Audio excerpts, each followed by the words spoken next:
orúkọ Jésù. Ọlọ́run ìfẹ́, a gbé ọ̀gá, a yìn lógo fún àǹfààní tó fún wa,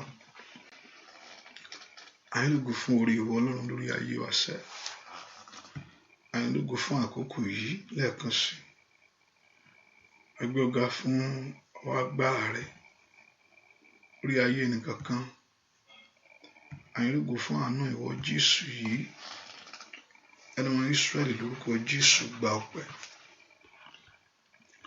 Wọ́n tó pọ̀ níwà tí agbára, ó la yìn lógo fún ohun tó ti pinnu pé ìwọ Ọlọ́run yóò ṣe lọ́wọ́lọ́wọ́, fún àrà tó sọ pé wàá dá, fún ìyanu tó sọ pé ó fi hàn. Ẹni ọmọ Ísírẹ́lì lórúkọ Jésù Olúwa gbọ́ ọpẹ́, Olúwa gbà yìn, Olúwa gbọ́ ọpẹ́, Olúwa gbà yìn. A gbé ọ̀gá bàbá fún iṣẹ́ agbára ìwọ Jésù, a gbé ọ̀gá bàbá fún iṣẹ́ àánú ìwọ, a gbé ọ̀gá pé o dó tì wá, a gbé pé o wà pẹ̀lú wa, a gbé fún ìyanu ìwọ Jésù yìí. Ẹni ọmọ Ísírẹ́lì lórúkọ Jésù Olúwa gbà yìn. Wọ́n la tọ̀ wá lónìí, jẹ́ a rí ọ lónìí, nawọ́ agbára rẹ jáde, lónìí nawọ́ ìṣẹ́gun rẹ jáde, Olúwa lónìí nawọ́ ìwòsàn rẹ jáde. Jẹ́ kí gbogbo ọkàn kó rí ìwọ Jésù, ká sì gbé ọ̀gá ológo láì lórúkọ Jésù Kristi Olúwa àti olùgbàlà. Mo náà jẹ́ ká bẹ̀rẹ̀ sí dúpẹ́ lọ́wọ́ Ọlọ́run láàárọ̀ yìí, ní àárọ̀ yìí, fún oore ńlá ètò ṣe fún wa, fún àǹfààní ńlá tá a rí gbà níwájú rẹ̀ sẹ́. Pé ká dúpẹ́ lọ́wọ́ Ọlọ́run yìí, ọba tí ò fi àwọn tiẹ̀ sílẹ̀, ọba tó dó tì wá ní gbogbo ọ̀nà, ọba tó jẹ́ agbára fún wa, ọba tó jẹ́ bí ìsádi ńlá, ibi ààbò tó péye. Can we just lift our voice and just begin to give that honor to the one that is due to receive it? Ẹ ká fi ọpẹ́ fún ẹni tó tó bẹ̀ láti gbọ́ ọpẹ́ yìí. Ẹ ká fi ọpẹ́ fún Olúwa, àwọn Olúwa, nítorí pé àánú rẹ̀ dúró láéláé. Ẹ ká fi ìyìn fún Jésù yìí, Jésù olóore ńlá, Jésù aláàánú wa. Let's lift our voice and just begin to thank him. Ẹ ká gbóhùn wa sókè sí Ọlọ́run ni. Jésù ṣé o, Jésù ṣé o, ẹ̀mọ́ o ṣé, ẹ̀mọ́ o ṣé, ẹ̀mọ́ o ṣé o ṣé nínú ilé wa sẹ́, o ṣé nínú ọ̀nà wa, o ṣé nínú ayé ọmọ, o ṣé nínú ayé ẹbí, o ṣé nínú ayé ọ̀rẹ́, o ṣé nínú ayé ojúlùmọ̀. Jésù ṣé fún oore ńlá ìwọ Ọlọ́run. Olùgbà ló máa ṣe o, fọwọ́ agbára rẹ, Olùgbà ló máa ṣe o, fọwọ́ ìṣẹ́gun rẹ, Olùgbà ló máa ṣe o, fọwọ́ ògo ìwọ Ọlọ́run, fún ìyanu ìwọ Jésù ní gbogbo ọ̀nà. Ẹ ká bẹ̀rẹ̀ dúpẹ́ lọ́wọ́ Ọlọ́run yìí. Olúwa ṣé, Olúwa máa ṣe, Olúwa máa ṣe, bàbá ìgbàlà ó máa ṣe, bàbá ìwòsàn á gbé ọ̀gá, olùwòsàn, olùjí, olùpamọ́, ọba tó pa ọmọ kù lọ́wọ́ ewu gbogbo, ọba tó pa ayé rẹ mọ́, tó pa àlà àtàbọ̀ rẹ mọ́. Can we lift our voice and give that thanks to the Lord? Can we appreciate him? Can we give that honor to the King? Let's appreciate him. Let's bless him. Let's bless the Lord. Let's glorify the Lord. Let's appreciate the King. Let's say, Lord, we just love you. Lord, we thank you. Lord, we give that praise to you. We give that honor to you, O God. For great is your work for us in our life. Oore rẹ pọ̀ lórí ayé wa. Àánú rẹ ga. Oh, dúpẹ́ dúpẹ́ dúpẹ́ dúpẹ́ dúpẹ́. Ẹ ká fi ọpẹ́ fún Ọlọ́run láàárọ̀ yìí. Lift your voice in praise to him. Lift your voice in honor to him. Lift your voice in honor to the Lord. Olúwa ṣeun fún oore ńlá tó ń ṣe. Olúwa ṣeun fún ìyanu rẹ. Olúwa ṣeun fún ògo ìwọ Ọlọ́run. Olúwa ṣeun fún ẹwà Jésù. Olùgbà ló máa ṣeun. Olùgbà ló máa ṣeun. Olùgbà la mú ọ. Olùgbà la mú gbé ọ̀gá. Olùgbà la mú fi ọpẹ́ fún ọ. Olùgbà la mú yìn ọ́. Dúpẹ́ lọ́wọ́ Jésù yìí. ẹni tó pọ̀ nípa ti agbára, ẹni tó ní gbogbo agbára lọ́wọ́, ẹni tó ní gbogbo ìyìn lọ́wọ́, ẹni tó ní gbogbo ògo lọ́wọ́. Jésù ṣe, Jésù a yìn ọ́ fún oore rẹ, fún àánú rẹ ṣẹ́. Ẹ ká dúpẹ́ lọ́wọ́ Ọlọ́run yìí. Lift your voice and give that thanks to him. Ọpẹ́ yẹ, ọpẹ́ ló yẹ, ọpẹ́ yẹ bàbá, ọpẹ́ ló yẹ. Mo wà láyé, mo tún wà láyé, ọpẹ́ ló yẹ. Ọlọ́run dúpẹ́ fún.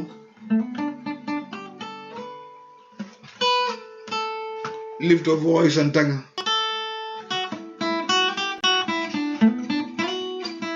Dúpẹ́ lọ́wọ́ Jésù. Mo wà láyé, mo tún wà láyé, ọpẹ́ ló yẹ.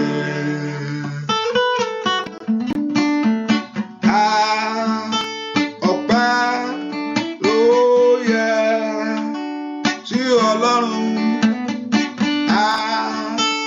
Ọpẹ́ ló yẹ. Mo wà láàyè, mo tún wà láàyè, ọpẹ́ ló yẹ. Ọpẹ́ yẹ bàbá mímọ́, ọpẹ́ ló yẹ.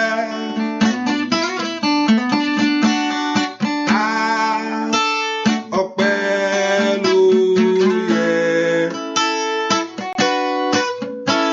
Mo wà láàyè, mo tún wà láàyè, ọpẹ́ ló yẹ. Gbígbé Olúwa ga, ó tóbi, ọwọ́ rẹ̀ dà. Ó tóbi. Gbígbé Olúwa ga, ó tóbi.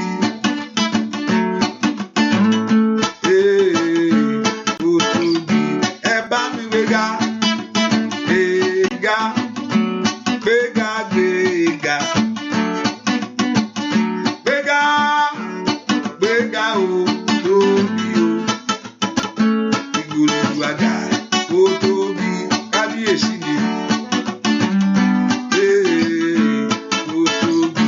Ó yá ọwọ́ rẹ̀ dà, Ọlọ́run alààyè. Abánìjí òde ọ̀run bàbá mi àgbà.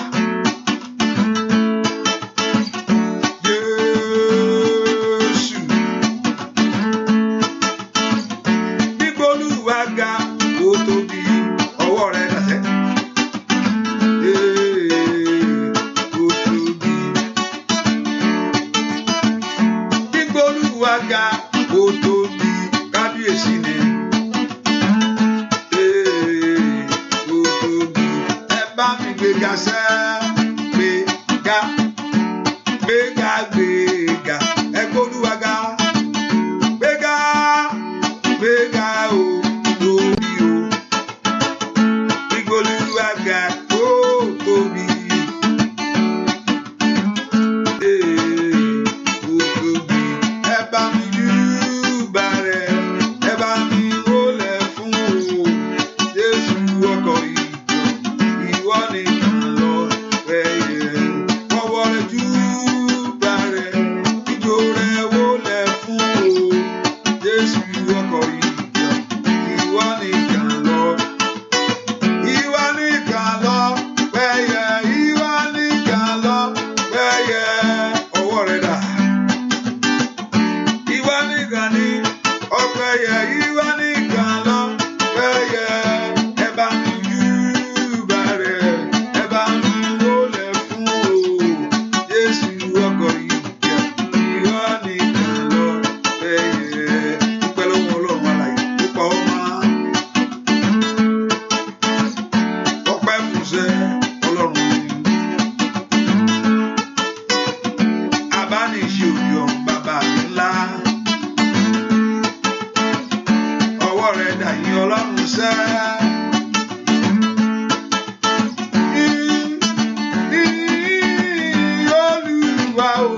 ọ̀run bàbá mi.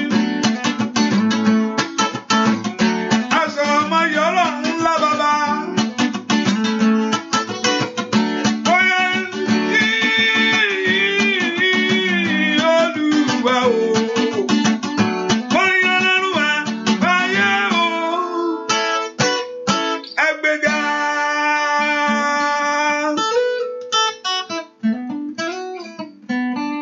Dúgbàrọ̀ ọlọ́run jẹ́ dúgbàrọ̀ Jésù yìí ọba tó pọ̀ ọmọ tó dọ́ọ̀sì. Náà àwọn alààyè ó mọ̀ ká ọmọ ó gbé apá ó ṣe gbé. Ẹsẹ̀ rẹ̀ ó ṣe ó gbé ó ṣe gbé. Ọba tí òjò gbàbẹ̀ lọ. I want you to lift your voice and just begin to thank him and appreciate him for that great love over your life. Fún oore ńlá yẹn lórí ayé rẹ ní. I want you to exalt him and appreciate Jehovah God for the goodness of God. Bẹ́ẹ̀ ká gbé Ọlọ́run ká fún oore ńlá yìí tó ṣe inú ayé wa. Thank him for everything. Ẹ ká dúpẹ́ fún ohun gbogbo. Thank him for your life. Dúpẹ́ fún ayé rẹ. Olúwa mà ṣeun, Olúwa mà ṣeun. Lórí ọ̀rọ̀ mi ó mà ṣe. Lórí ilé mi mo mọ́pẹ́ wá fún ọ. Ẹni máa ń Ísírẹ́lì gba ọpẹ́. Wọ́n ló ní gbogbo ògo, wọ́n ló ní gbogbo ọlá. Dúpẹ́ lọ́wọ́ Ọlọ́run ọba that waited patiently for you. Ọba tó fún ọ ní sùúrù. Olúwa mà ṣeun. Ọba tó lọ́ra láti bínú lórí ọ̀rọ̀ rẹ. Jésù ó ṣe. Jésù ó ṣe. Fún ìfẹ́ ńlá tó ní sí mi. Fún àǹfààní láti mo rí gbà. Gbọ́ àdúà lórúkọ Jésù Kristi. Olúwa wa ẹ ká sọ fún Ọlọ́run. Wọ́n ní mo ṣẹ̀ sí ọ bàbá. Olúwa dáríjì. Ẹ̀jẹ̀ rẹ kó pa ẹ̀ṣẹ̀ mi rẹ́. Gbogbo ẹ̀ṣẹ̀ gbogbo. Olúwa dẹ̀jẹ̀ lé mi lórí. Clean all my sins. Wash away my iniquities. Ask the Lord. Gbogbo ẹ̀ṣẹ̀. Èèyàn lọ́rọ̀ ní èrò ní àti ní ìṣe. Gbogbo ẹ̀ tá tẹríba fún ọ̀rọ̀ rẹ̀. Ibi tá àti pọ́nlé, ibi tá àti ná ní ọ̀rọ̀ rẹ̀. Ask the Lord to forgive every sin. Olúwa dárí ẹ̀ṣẹ̀ mi jì mí. Ẹ̀jẹ̀ Jésù kó pa ẹ̀ṣẹ̀ mi rẹ́. Ask the Lord to forgive every sin. That the blood of Jesus Christ to wash away every iniquity of your heart, every trespasses and all transgression of your heart. Ẹ̀jẹ̀ Jésù pa ẹ̀ṣẹ̀ mi rẹ́ lọ́wọ́lọ́wọ́ yìí. Makando lumosondo gaba. Borúkọ Jésù. Ẹ̀jẹ̀ Jésù kó pa ẹ̀ṣẹ̀ rẹ́. Ẹ̀jẹ̀ Jésù kó pa ẹ̀ṣẹ̀ mi rẹ́. Ask the Lord to wash away every sin. Ask the Lord to wash away every iniquity. Borúkọ Jésù Olúwa pa gbogbo ẹ̀ṣẹ̀ mi rẹ́. Ẹ̀mí rẹ̀ kó wọnú ayé mi. Ask the Spirit of God to enter into your life. Ẹ ká béèrè fún ẹ̀mí Ọlọ́run alààyè kó wọlé wá kó wọnú ọkàn wa wá. Ní orúkọ Jésù kó wá fi ọkàn wa ṣe ibùgbé. Ẹ pe orúkọ Jésù dáadáa. Ẹ̀mí Ọlọ́run wọnú ọkàn mi wá. Wá fi ọkàn mi ṣe ibùgbé. Wọlé wá wọlé wá wọlé wá wọlé wá. Ayé mi fẹ́ rí ọ ní orúkọ Jésù. Ọ̀nà mi ń pè ọ́. I'm calling you God as the Spirit of God. Ẹ ká béèrè fún ẹ̀mí Ọlọ́run alààyè to come upon you right now. Kí ẹ̀mí Ọlọ́run sọ̀kalẹ̀ wá. Olúwa sọ̀kalẹ̀ wá gbàkóso ayé mi. Olúwa sọ̀kalẹ̀ wá gbàkóso ilé mi. Olúwa sọ̀kalẹ̀ wá gbàkóso ayé ọmọ mi. Olúwa sọ̀kalẹ̀ wá gbàkóso ọ̀nà mi gbogbo. Ọmọ Ọlọ́run lanu kó gbàdúrà pé Jésù kó sọ̀kalẹ̀ wá kó wá fi ọkàn rẹ ṣe ibùgbé. Kí Jésù kó sọ̀kalẹ̀ wá kó wá fi ayé rẹ ṣe ibùgbé. Kí Jésù kó sọ̀kalẹ̀ wá kó wá kúnnú ọkàn rẹ. Olúwa wọlé wá kúnnú ọkàn mi lónìí ní orúkọ Jésù. Wá wọnú ọkàn mi wá wọnú ayé mi wá. Jésù máa bọ̀ wá máa bọ̀ nú ọkàn mi. Ask him to come into your heart. Ask him to come into your life. Sọ fún Jésù ayé wà fún ọ. Ọkàn mi ṣípayá fún ọwọ́ Jésù. Máa bọ̀ wá nílé mi wá bá mi ṣàtúnṣe ayé mi. Wá bá mi ṣàtúnṣe ọ̀nà mi bàbá. Sọ mí di tiẹ̀ ní orúkọ Jésù. Sọ mí di tiẹ̀ orúkọ Jésù dára. Pé kí Olúwa kó sọ ẹ́ di tiẹ̀ lónìí. Olúwa sọ mí di tiẹ̀. Olúwa sọ mí di tiẹ̀ ní orúkọ gbogbo ìṣe tí ò ń ṣe tìwọ Ọlọ́run. Gbogbo ìwà tí ò ń ṣe tìwọ Ọlọ́run. Ní orúkọ Jésù.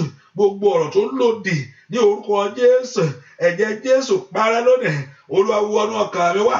Ask the Lord to come into your heart. Kó wá fi ọkàn rẹ ṣe ibùgbé. Ọkàn mi ń pè ọ́. Ayé mi ń pè ọ́. In the name of Jesus. Come into my heart, oh God. Olúwa máa bọ̀ nú ọkàn mi, Olúwa máa bọ̀ nú ayé àwọn èèyàn yìí ní orúkọ Jésù. Olúwa dáwọ́ lé ọ̀tún, ọwọ́ ọ̀tún ìwọ Ọlọ́run, ọwọ́ àwọ̀ agbára Ọlọ́run, Olúwa nà jáde, jẹ́ kí ayé àwọn èèyàn yìí ní orúkọ Jésù kó rí ògo ìwọ Ọlọ́run, ayé àwọn èèyàn yìí ní orúkọ Jésù kó rí ọlá ìwọ Ọlọ́run. Gbọ́ àdúrà lórúkọ Jésù Kristi. Olúwa ẹ sọ fún Ọlọ́run gbogbo tó ń dí mi lọ́wọ́ lónìí, èyí tí ò jẹ́ ìrìn títóbi ìwọ Ọlọ́run,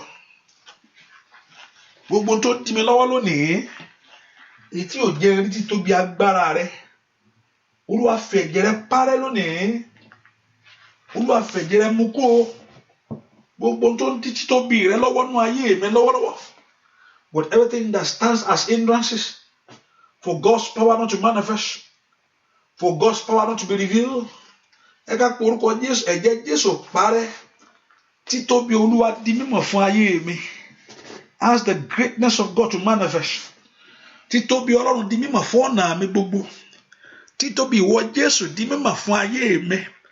Gbogbo tí ò jẹ́ kí n rí tóbi ìwọ Ọlọ́run, gbogbo tí ń bẹnu ayé mi tí ò jẹ́ kí n rí ẹwà ìwọ Jésù yìí, ẹ̀yin ogun ọ̀run ẹ parẹ́, ẹ̀yin ogun ọ̀run ẹ mú kúrò, ẹ mú ìdènà kúrò ní ọ̀nà mi gbogbo, ẹ mú gbogbo ọwọ́ Sátánì kúrò ní ayé mi gbogbo, gbogbo tí ò jẹ́ kí n rí títóbi rẹ ní orúkọ Jésù, gbogbo tí ò jẹ́ kí títóbi ìwọ Ọlọ́run farahàn, làkàyè máa kó sòkò tàyàbà, ẹ̀jẹ̀ Jésù parẹ́ lónìí, ìwọ títóbi Olódùmarè wá di mímọ̀ ní ọ̀nà mi, ìwọ títóbi Olódùmarè di mímọ̀ ní ayé mi.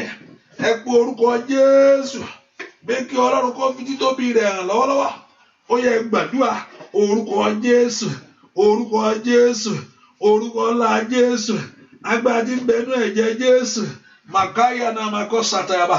Olúwa sọ títóbi rẹ̀ di mímọ̀ fún ayé wa lónìí. Àyà nànà màkà sàdáyàbà. Orúkọ Jésù dáadáa, ìwọ títóbi Olódùmarè ní gbogbo ọ̀nà, ní orúkọ Jésù, títóbi Olódùmarè tí ń gbé ogun mi, ní orúkọ Jésù, títóbi Olódùmarè tí ń bá ogun wí, ní orúkọ Jésù, títóbi Olódùmarè tí ń mú ọ̀nà àbáyọ jáde, ní orúkọ Jésù, títóbi Olódùmarè lórúkọ Jésù, èyí tí ń mú gbogbo èbò òkùnkùn ní asán, ní orúkọ Jésù, títóbi ìwọ Ọlọ́run alààyè. Ẹ pe orúkọ Jésù dára, pé kí Ọlọ́run kó sọ títóbi rẹ̀ di mímọ̀ fún ọ lónìí. Màkáyà màkàsà tó lè màkàtàyà. Orúkọ Jésù dára, that Lord should manifest his greatness. Olúwa sọ títóbi rẹ̀ di mímọ̀ fún mi lónìí. Ó tóbi ju gbogbo agbára kágbára lọ. Ní orúkọ Jésù, títóbi Olúwa kó di mímọ̀ fún ayé yín lónìí. Ní orúkọ Jésù, títóbi Olódùmarè kó di mímọ̀ fún ọ̀nà yín lónìí. Màkàndà yàrá ó ṣàtà, lèkèndò robo ṣèkètèlébò, màkàndò robo ṣàkàbà. Ní orúkọ Jésù, títóbi Olódùmarè di mímọ̀ fún ayé mi. Ní orúkọ Jésù, títóbi Olódùmarè di mímọ̀ fún ọ̀nà mi. Ní orúkọ Jésù, títóbi Olódùmarè di mímọ̀ fún iṣẹ́ mi. Ọlọ́run lanu kó gbàdúrà kí títóbi Olódùmarè kó di mímọ̀ fún ọ. That Lord should manifest his power. That Lord Jehovah God to manifest his greatness. Ní orúkọ Jésù, ìwọ ogun adínilọ́wọ́, ìwọ ogun adènà ayé ẹni. Ní orúkọ Jésù, ìwọ ogun ajírégbé, ìwọ ogun abarijẹ́, ó yẹ kó di asán lónìí. Títóbi Olódùmarè, the greatness of God, kó di mímọ̀. Olúwa sọ títóbi rẹ̀ di mímọ̀ fún mi. Makaile makalia, sodoli makadaba, masoto tolikata, la prendo tikelebo. Borúkọ Jésù, gbogbo tó ń bà mí láyọ̀ jẹ́, gbogbo tí ò jẹ́ kí inú mi dùn, gbogbo tí ò jẹ́ kí ayọ̀ mi kún, gbogbo tí ò jẹ́ kí ìlérí Ọlọ́run ṣẹ. Ní orúkọ Jésù, ask the Lord to remove out of the way in the name of Jesus. What everything that is blocking away the blessing, that is blocking away the glory, in the name of Jesus, that is robbing me of God's blessing, ask the Lord to remove out of your way. Borúkọ Jésù, Olúwa mú kó lójú ọ̀nà, ìkànáyà na makasa, ìkàyàna makatayaba, masoto ko peresat, mashiketele makata, letoru makatelebo. Ní orúkọ Jésù, makonda yẹna makasikelebo. Ní orúkọ Jésù, gbogbo tó ń di títóbi rẹ lọ́wọ́, Olúwa mú kó lónìí, Olúwa mú kó lónìí, Olúwa mú kó lónìí, Olúwa mú kó lónìí, Olúwa mú kó lónìí. Nínú ayé àwọn èèyàn yìí, ohun tó ń di ògo lọ́wọ́, ohun tó ń di ìyanu lọ́wọ́, ohun tó ń di ẹwà lọ́wọ́, ní orúkọ Jésù, ìwọ ogun olùdènà, ìwọ ogun ajírégbé, ní orúkọ Jésù, ìwọ ogun abahun rere jẹ́, ní orúkọ Jésù. Gbogbo tí ò fẹ́ kó gbórí òkè, gbogbo tí ò fẹ́ kí o délẹ̀ lérí rẹ ní orúkọ Jésù. Olúwa bọ́ wí, Olúwa bọ́ wí, Olúwa bọ́ wí, Olúwa bọ́ wí, Olúwa bọ́ wí, Olúwa bọ́ wí, Olúwa bọ́ wí, Olúwa bọ́ wí, Olúwa bọ́ wí, Olúwa bọ́ wí, Olúwa bọ́ wí, Olúwa bọ́ wí, Olúwa bọ́ wí, Olúwa bọ́ wí, Olúwa bọ́ wí, Olúwa bọ́ wí.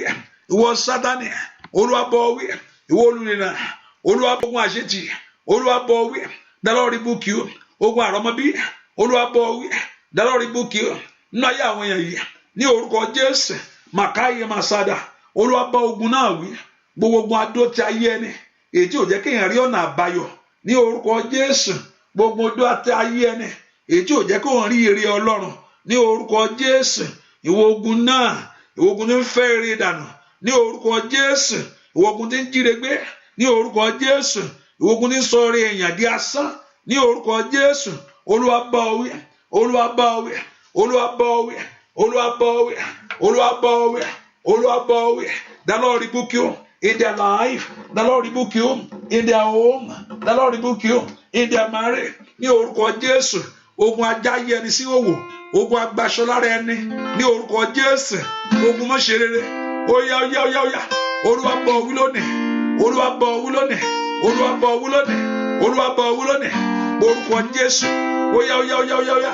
Masanda ya bakapaya tatada. Masondo bakaba. Masundo bakutegabo. Niketelemo ko patatatata. O na mashikebo. Olúwa bá ogun náà wí. Ìwọ ogun náà dógun ìgbàgbé. The Lord rebuke you in the name of Jesus.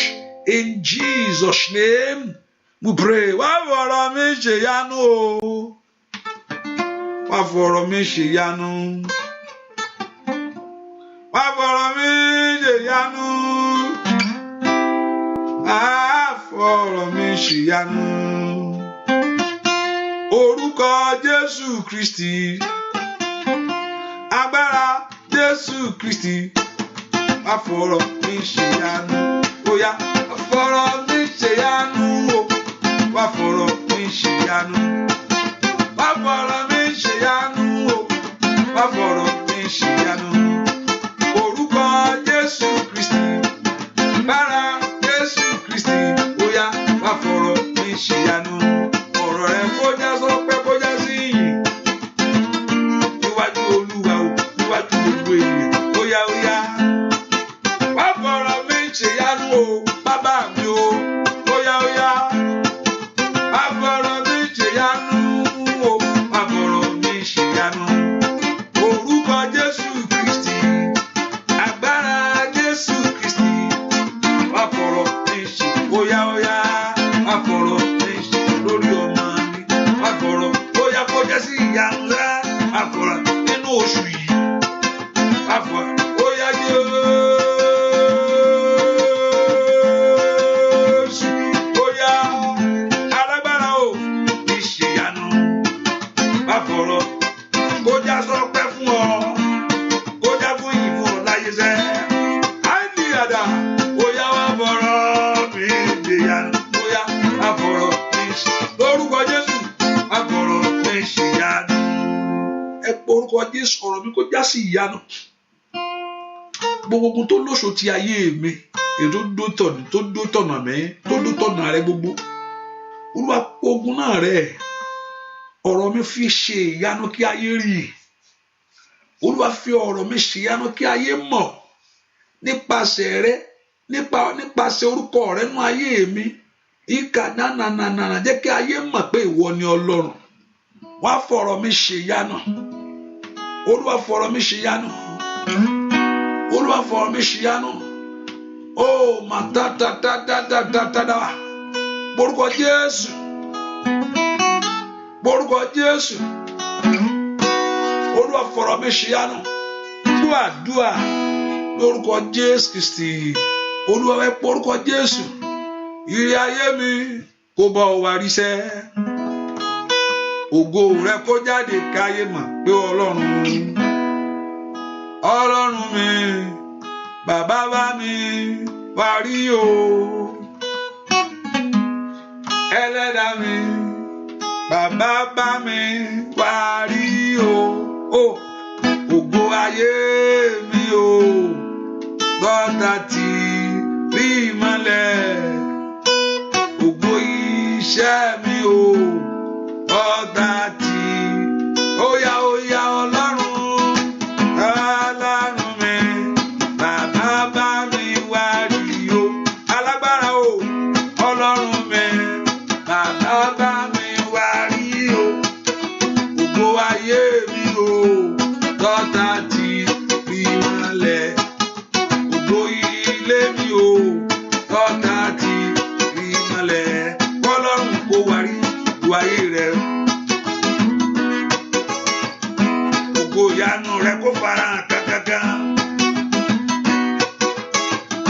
Bóyá Ọlọ́run mi bàbá bá mi wá rí o ẹlẹ́dàá mi bàbá bá mi wá rí o ògo ayé mi o gbọ́dọ̀ tí rí ìmọ́lẹ̀ ògo iṣẹ́ mi o gbọ́dọ̀ tí rí ìmọ́lẹ̀ sọ fọ́lọ́run Ọlọ́run mi bàbá bá mi wá rí o Ọlọ́run mi bàbá bá mi wá rí o ògo ayé mi o gbọ́dọ̀ tí rí ìmọ́lẹ̀ ògo iṣẹ́ mi o gbọ́dọ̀ tí rí ìmọ́lẹ̀ ó yá dìde Ọlọ́run bàbá mi o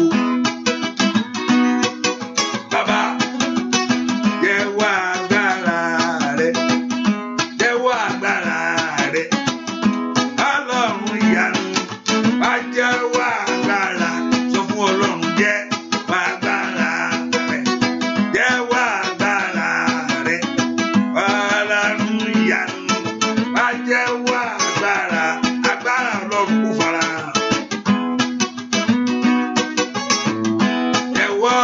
jẹ́wọ́ agbára rẹ jẹ́wọ́ agbára rẹ Ọlọ́run ìyanu wá jẹ́ Jésù jẹ́wọ́ agbára rẹ jẹ́wọ́ agbára rẹ Ọlọ́run ìyanu wá jẹ́wọ́ agbára. Ẹ pé orúkọ Jésù Olúwa sorúkọ rẹ ní mímọ́ fún mi ó ní orúkọ Olúwa lè so agbára ní ó ní olódò sáwọnú rẹ olóṣìlá Olúwa mo sáwọnú orúkọ rẹ lọ ní àárọ̀ yìí lórí ọmọ mi lórí ọ̀nà mi gbogbo Olúwa mo sáwọnú orúkọ rẹ láàárọ̀ yìí Olúwa gbà mí ó màkálì màsándàyàbà ẹ pe orúkọ Jésù bí tẹ wà sẹ́ Olúwa mo sáwọnú orúkọ rẹ lọ ní àárọ̀ yìí mo sátọ́nú orúkọ rẹ lọ orúkọ rẹ kó gbà mí orúkọ Jésù tú mi sílẹ̀ orúkọ Jésù já ìdè mi somebody begin to pray orúkọ ńlá Jésù kó bẹ̀ sí tú yín sílẹ̀ agbátí bẹnu ẹ̀jẹ̀ rẹ̀ kó bẹ̀ sí já gbogbo ìdè àìlèmọ̀ kó bá kó bàyàbà ó yẹ gba ìtúsílẹ̀ ní orúkọ Jésù ẹ gba ìtúsílẹ̀ Matida Makata lo prando tikelebo ẹ gba ìtúsílẹ̀ gbogbo ìwọ ogun olùdènà ní orúkọ Jésù gbàdúrà gbogbo ogun adójútì ayé ẹni ní orúkọ Jésù ogun tó fẹ́ kí ayé ẹni mọ̀fọ́ jáde ẹ pé orúkọ Jésù ìwọ ogun ewu ọ̀rẹ́ wọ́tá Olúwa bọ́ wí Olúwa bọ́ wí Olúwa bọ́ wí Olúwa bọ́ wí Olúwa bọ́ wí Olúwa bọ́ wí Olúwa bọ́ wí Olúwa bá ìwọ ogun ìwé nínú ayé àwọn ọmọ mi Olúwa bọ́ wí ogun tí ò fẹ́ kán gbérí ní orúkọ Jésù ogun tí ò fẹ́ kó jẹ wọn mọ́ ogun tó tẹ kàtàbà èyí tí ń pẹ́ ìrìn àjò ẹ lógún tó pọn lójú Olúwa bọ́ wí the Lord rebuke you the Lord rebuke you olùgbàlà bọ́ wí wá olùgbàlà bọ́ wí wá olùgbàlà bọ́ wí wá olùgbàlà bọ́ wí wá olùgbàlà bọ́ wí wá olùgbàlà bọ́ wí wá olùgbàlà bọ́ wí wá olùgbàlà bọ́ wí wá ní ọ̀nà mi gbogbo Olúwa bọ́ wí lórí ayé àwọn èèyàn yìí Olúwa bọ́ wí nílé àwọn èèyàn yìí Olúwa bọ́ wí the Lord rebuke you gbọ́ àdúà lórúkọ Jésù Kristi Olúwa wá ẹ pé orúkọ Olúwa fún mi rè tèmi fi ohun rere tí ayé mi ń fẹ́ fi bò mí láṣìírí bí owó ni bí ọmọ ni Olúwa fún mi ní tèmi lónìí give me my own ire ayé mi fi lé mi lọ́wọ́ orúkọ Jésù that I should give you your own tonight or this morning lóru èní Olúwa fún mi ní tèmi ire ayé mi gbà á, ire ayé mi gbà á, ire ayé mi gbà á, ire ayé mi gbà á. Ananana makoshanda lore makuto lo maka londo yele mokoporo setebo.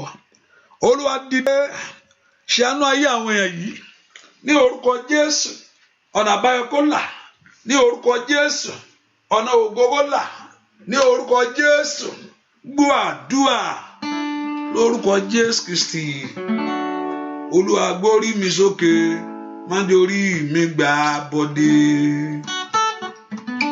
Mi ní pẹ́ sórí ọ̀fẹ́. Gbórí mi sókè, má jẹ́ orí mi gbà bọ́dé. Jẹ́ kó rí mi gbáre, jẹ́ káyé mi sọ̀rí. Gbórí mi sókè, má jẹ́ orí mi gbà bọ́dé. Jẹ́ kó rí mi sọ̀rí, jẹ́ káyé mi gbáre.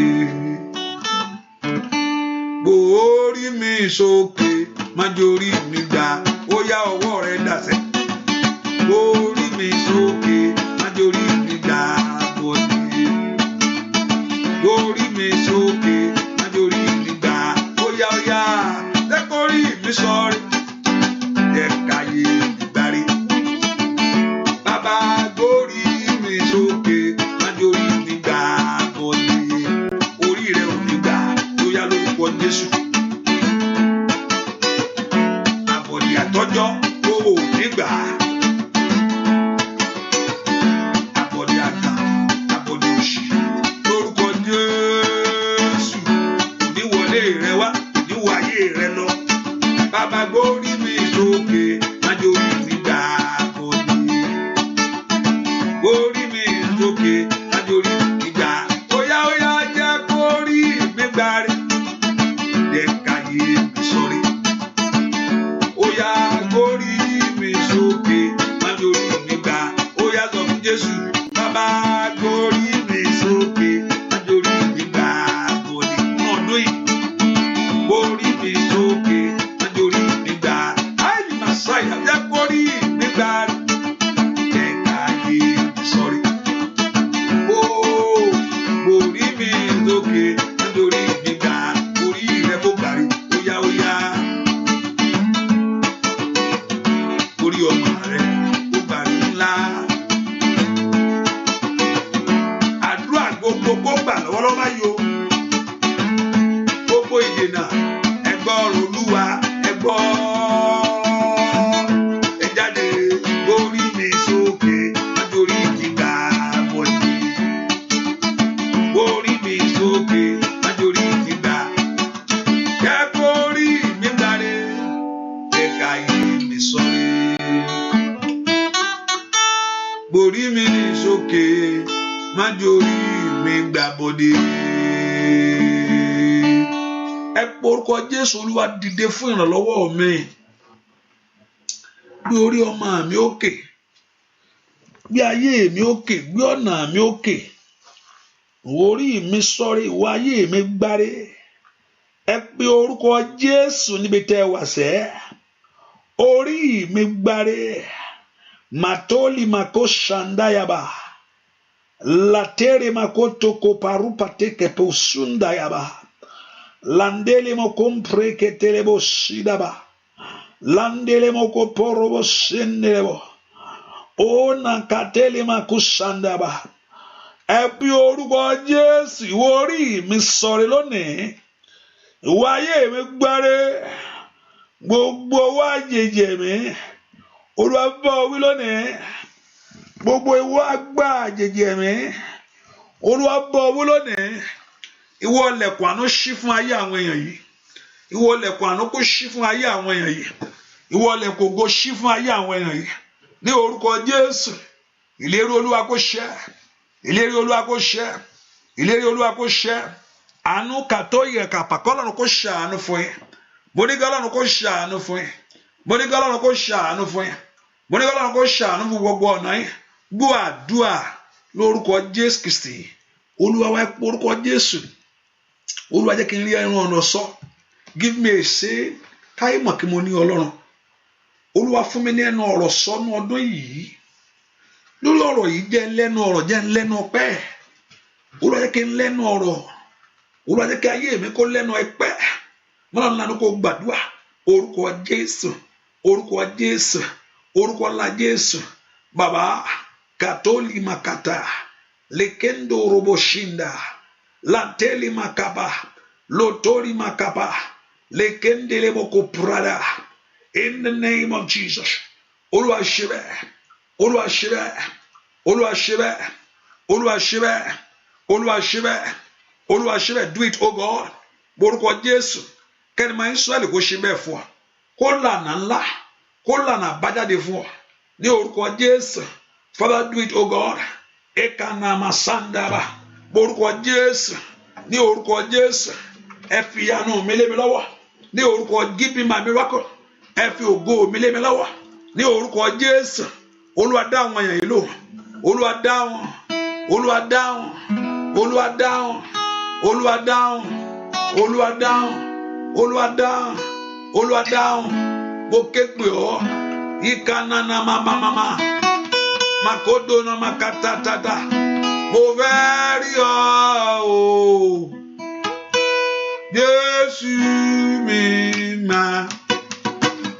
Bóyá mo fẹ́ rí ọ o.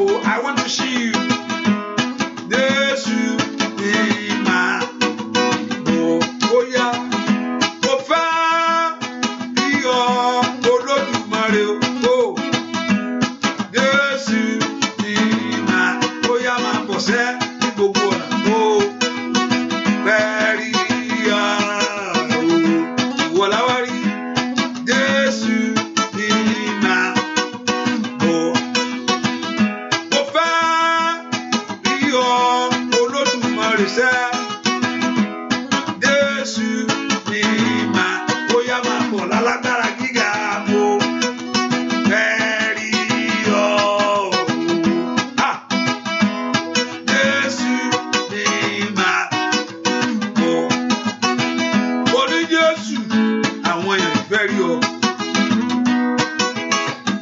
Wọ́n fẹ́ rí ọ lórí ibi, lórí ẹbí, lórí ọmọ, lórí iṣẹ́, lórí èrò gbogbo. Mo fẹ́ rí ọ Olódùmarè o. Jésù mi máa. Óyá óyá óyá óyá óyá óyá mo fẹ́ rí ọ. Alágbára Jésù mi máa. Óyá Jésù mi máa. Óyá pẹ̀lú Jésù. Jésù mi máa.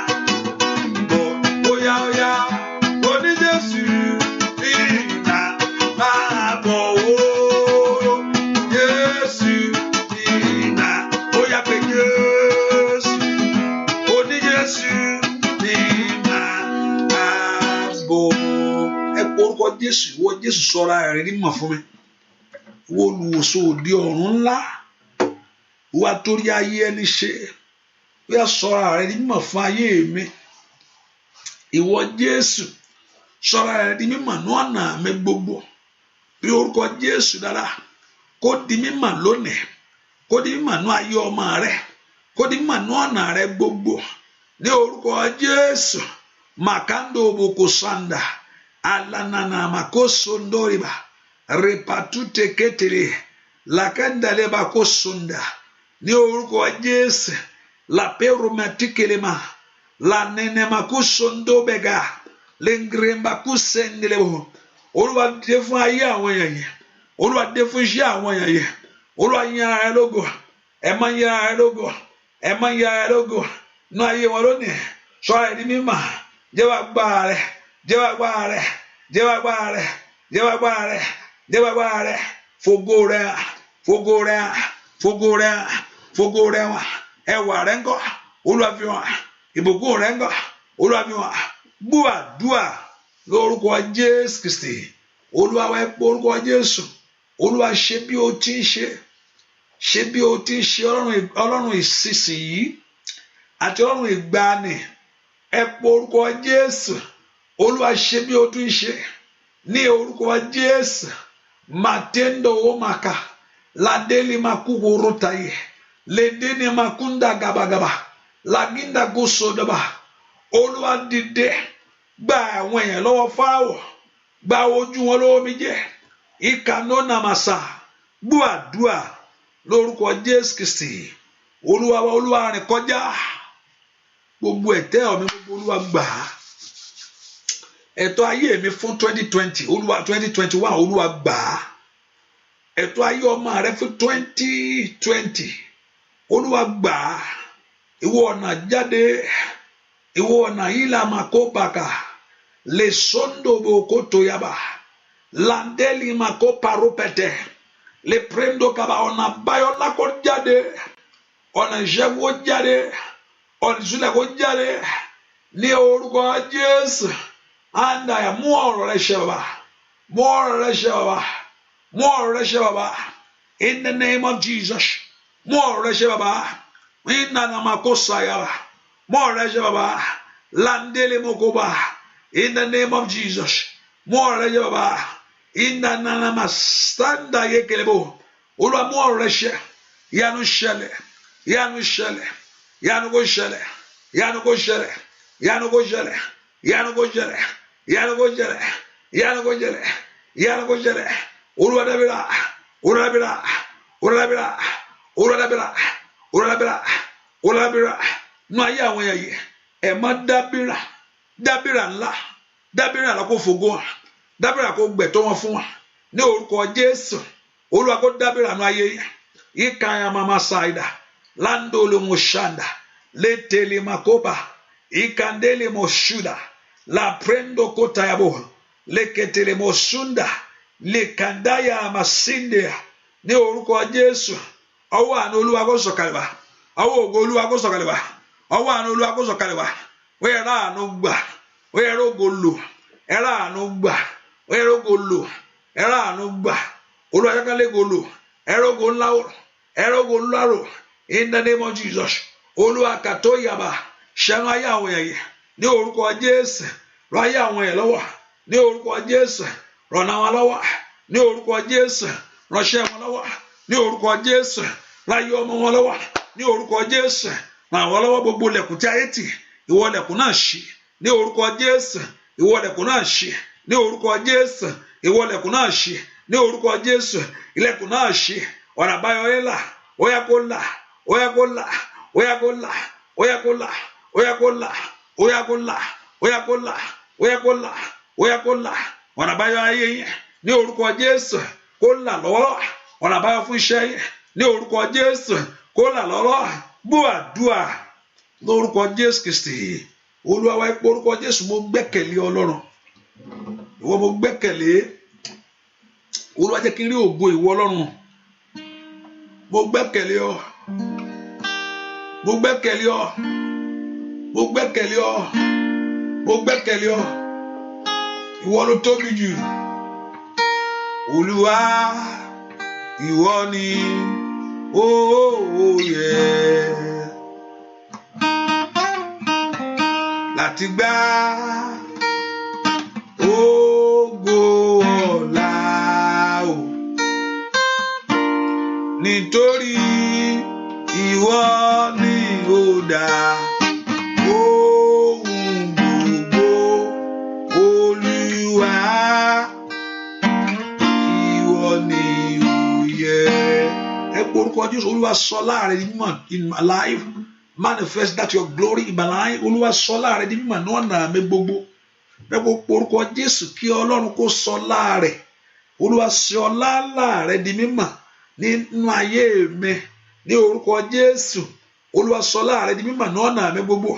Mayana makasondo yaba lanteli makoparopate ní orúkọ Jésù sọ láàrẹ di mímọ́ ní ọ̀nà mi sọ ẹ̀mí náà ní ayé mi sọ ẹ̀mí mímọ́ ní ọ̀nà mi gbogbo ní orúkọ Jésù ayé yín kó di mímọ́ fún Ọlọ́run fún oore láyé ọ̀nà yín kó di mímọ́ fún ògo ayé yín kó di mímọ́ in the name of Jesus alababa alananama sodomo koporote lesinke telebokaba ikantori makata ìyanu kó ṣẹlẹ̀ ìyanu kó ṣẹlẹ̀, ìyanu kó ṣẹlẹ̀, ìyanu kó ṣẹlẹ̀, ìyanu kó ṣẹlẹ̀, ìyanu kó ṣẹlẹ̀, ìyanu kó ṣẹlẹ̀, ìyanu kó ṣẹlẹ̀. Olúwa makoliaba leketeli makote ní orúkọ Jésù, matoli makapayaba enketeli makawa ní orúkọ Jésù. Ọ̀rẹ́ kó mú kàtólì màkàdá, kó mú ìwòsàn wá. Ọ̀rẹ́ kó kàtóyàbá, kó mú ìṣẹ́gun wá. Torí pé ẹni gbẹ́kẹ̀lé Olúwa, ọ̀nà yín kó là, ọ̀nà yín kó là, ọ̀nà àbáyọ kó là ní orúkọ Jésù. Ọ̀nà ògo kó là, ọ̀nà ìbùkún kó là ní orúkọ Jésù. Ẹ rí ọwọ́ Olúwa, ẹ rí ògo Olúwa, ẹ rí ẹwà Olúwa. Gbọ́ àdúà lórúkọ Jésù Kristi. Olúwa wa, mo gbàdúà níbi táyé sọ pé ó ti parí fún ọ, pé ó ti parí, kò sí ọ̀nà mọ́. Ọ̀run kó lànà báyìí ní orúkọ Jésù. Kò ṣeé ṣe, kó Olúwa kó yanjú ẹ̀ ní orúkọ Jésù. Kò ṣeé ṣe, Olúwa kó yanjú ẹ̀.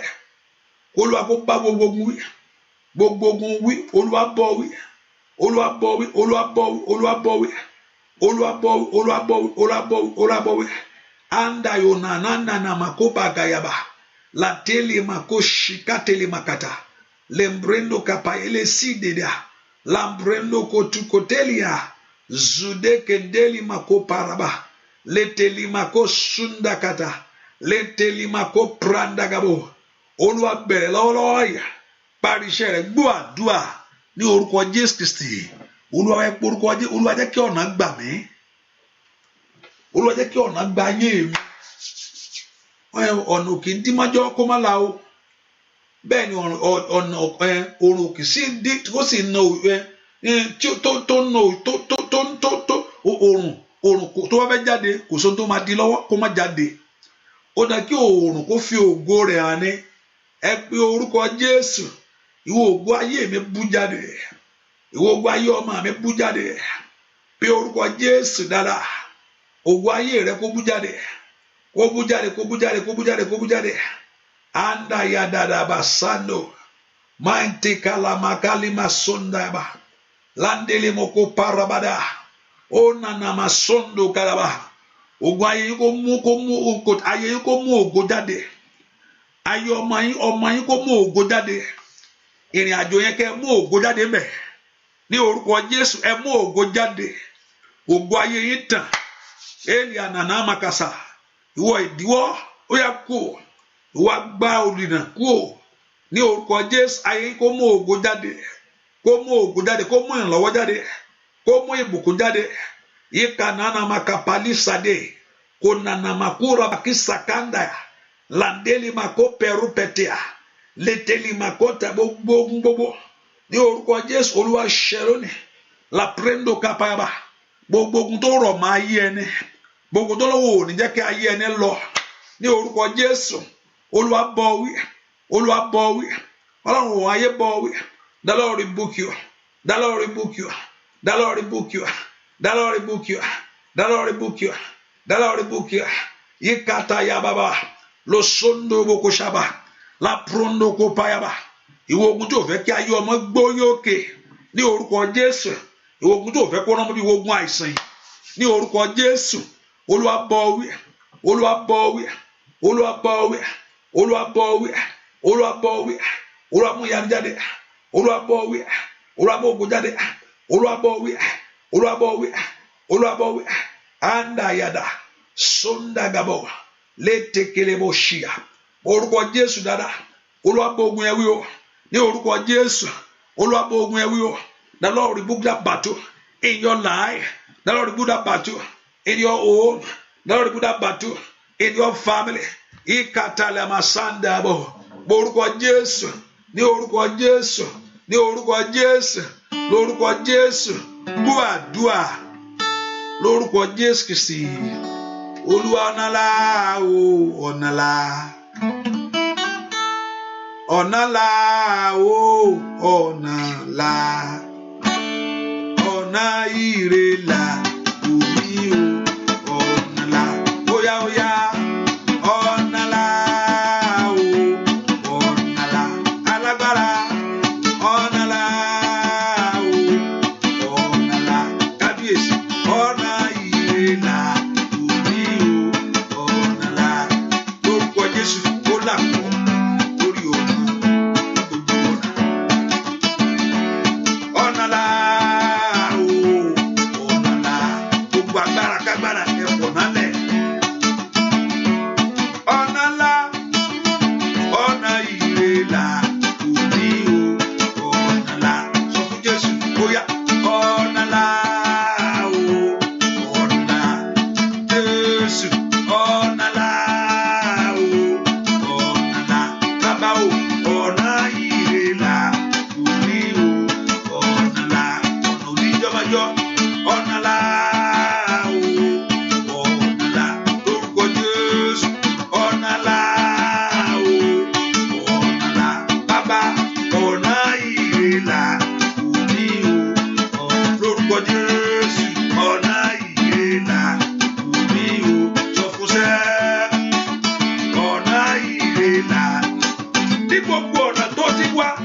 sokotoya oya ọ̀nà ìrèlà nínú àdúrà bó ṣe jáde bó ṣe lọ yẹn ọ̀nà ìrèlà oya kó ṣẹlẹ̀ bẹ́ẹ̀ ìlì àdàbà oya ọ̀nà ìrèlà ní orílẹ̀-èdè kí oya ọ̀nà ìrèlà àdúrà ló gbà ó màkáyàbà ọ̀nà ìrèlà ní ọ̀nà òwúrọ̀ tí ó máa wà ọ̀nà ìrèlà ní oya bọ́ lọ́rùn kó lánàá ọ̀nà ìrèlà ní ọ̀nà là.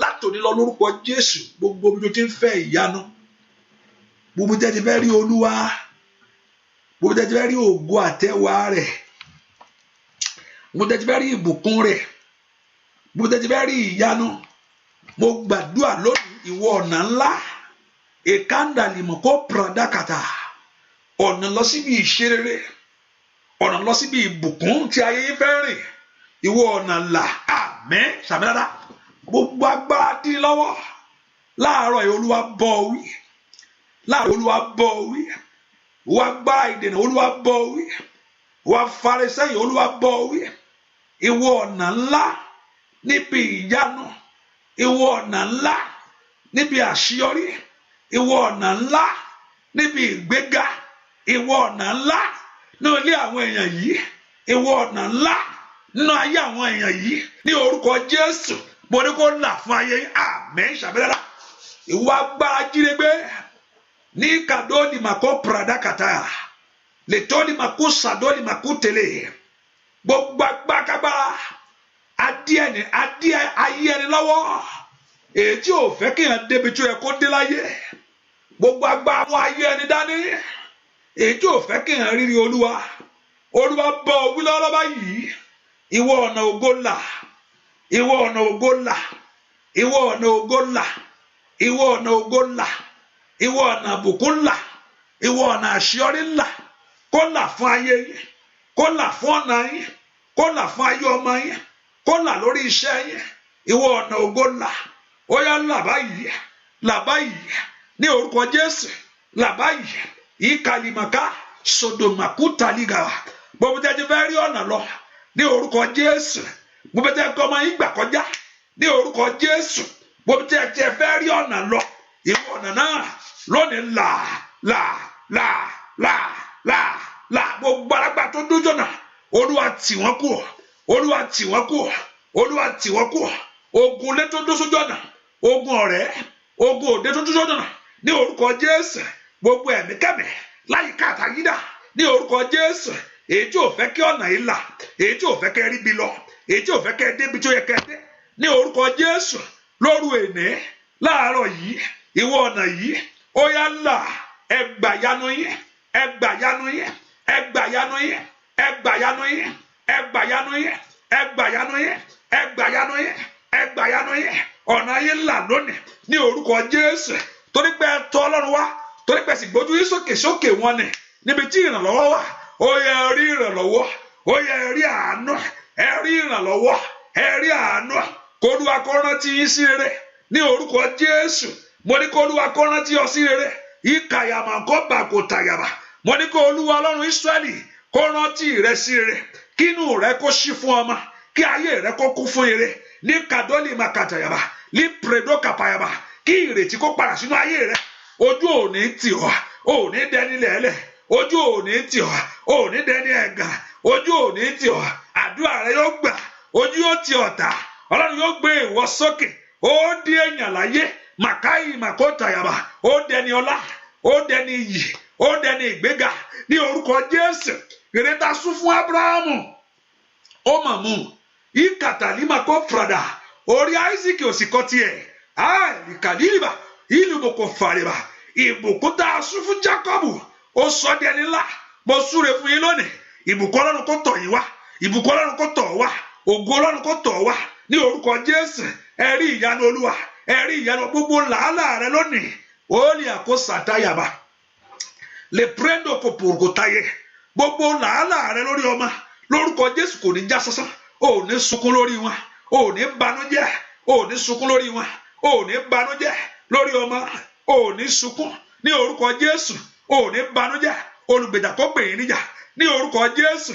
Ojú kó ti ogun lé, ojú kó ti ogun òde, ojú kó ti ogun ọ̀rẹ́, ojú kó ti ogun àdúgbò, ojú kó ti ogun èèyàn mímọ́ ní orúkọ Jésù.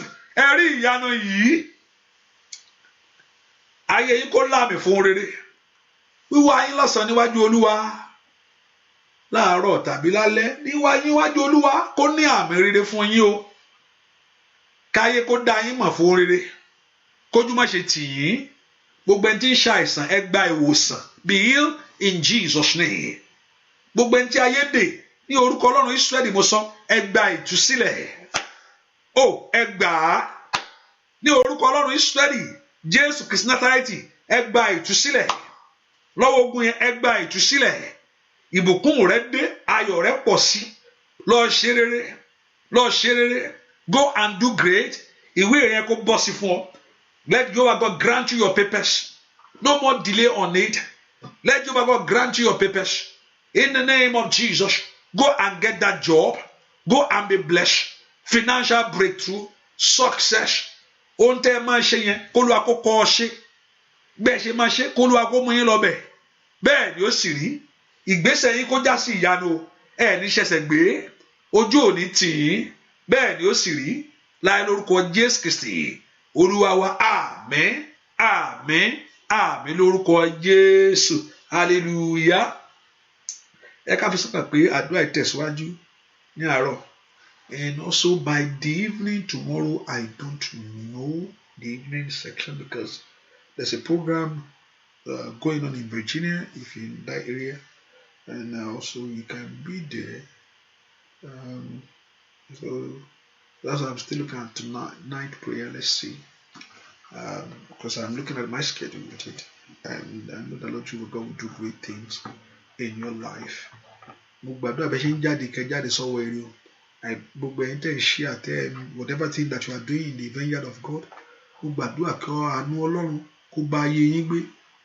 imagine Ọlọ́run kó dúró ti ayé yín fún oríire o. Ìgbésókè lójijì tí ò lérò pé ṣé mo lè débì ní kankan lórúkọ Jésù yìí tó ju ohun tó yẹ kẹ́ ẹ ti ní sẹ́yìn lọ Ọlọ́run kó ṣe fún yín.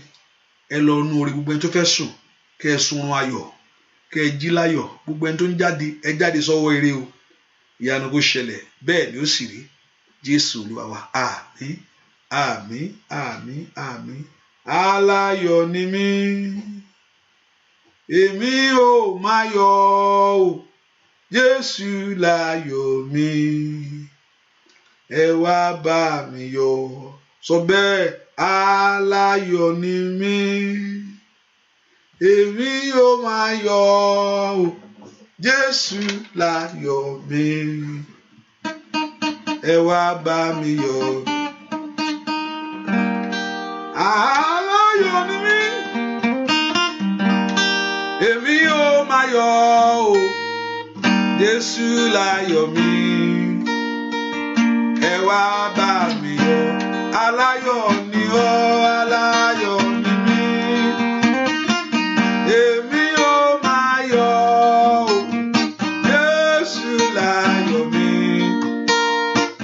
ẹ wá bá mi yọ̀. Ó di dandan sẹ́, aláyọ̀ ni ọ́, ìwọ yóò máa yọ̀ o, Jésù láyọ̀ wá, ẹ wá bá. Aláyọ̀ ni ọ́ sẹ́, aláyọ̀ ni ọ́, èmi yóò máa yọ̀ o, Jésù láyọ̀ mi, ẹ wá bá mi yọ̀. Ó di ìtàn rẹ lónìí, ó di ìtàn nínú ilé rẹ, ó di ìtàn fún ọmọ rẹ, ó di ìtàn fún ìran rẹ pé aláyọ̀ ni ọ́, ayé ò máa bẹ ẹ yọ̀ ọ́.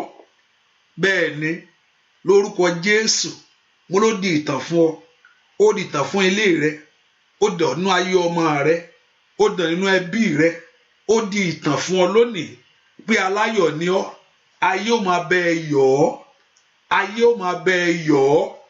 Aláyọ̀ ni ọ́ o, ní orúkọ Jésù ti Násárẹ́tì mo sọ ni, ní orúkọ Jésù pé aláyọ̀ ni ọ́, ayé ò máa bẹ ẹ yọ̀ ọ́, wọ́n bẹ ẹ yọ̀ ọ́, ó ti di ìtànnú rẹ, mo ti di májẹ̀mú fún ayé rẹ, ó di májẹ̀mú fún ayé ọmọ rẹ pé aláyọ̀ ni wọ yìí tilétilé tẹbí tará pé ayé ó máa bẹ́ẹ̀ yọ̀ ọ́, bẹ́ẹ̀ ni ó sì rí láì lórúkọ Jésù Kristi Olúwa wa. Can you shout that hallelujah, hallelujah, hallelujah?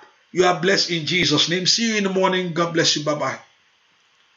Aláyọ̀ ni mí,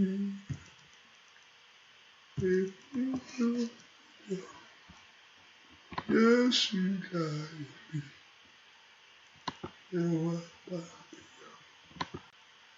yọ̀, aláyọ̀.